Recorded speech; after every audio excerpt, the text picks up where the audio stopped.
Inspirare, espirare, inspirare ed espirare. Il movimento di flusso e riflusso è la chiave di tutti i ritmi dell'universo. Cercando di renderlo cosciente in voi stessi, entrerete nell'armonia cosmica e sentirete a poco il vostro respiro fondersi nel respiro di Dio. Omraam Michael Ivanov.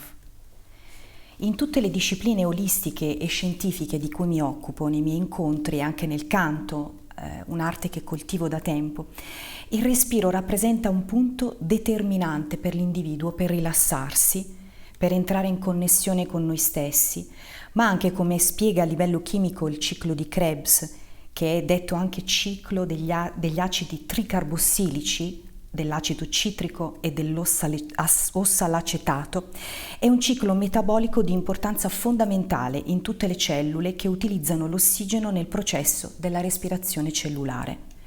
Cosa rappresenta per Eric Marienthal il respiro in rapporto alla vita e al sax?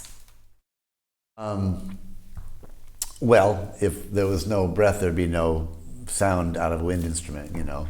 So literally speaking, the breath is the foundation of everything. You know, if I didn't have breath to put through my instrument, no sound would come out.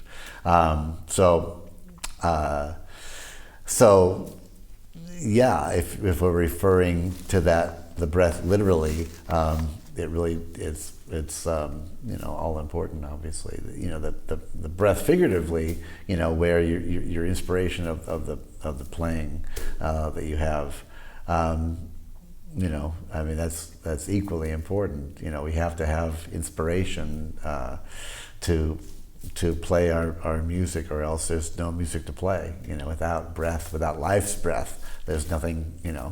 There's nothing to say, nothing to draw from, and so without breath, there's no music.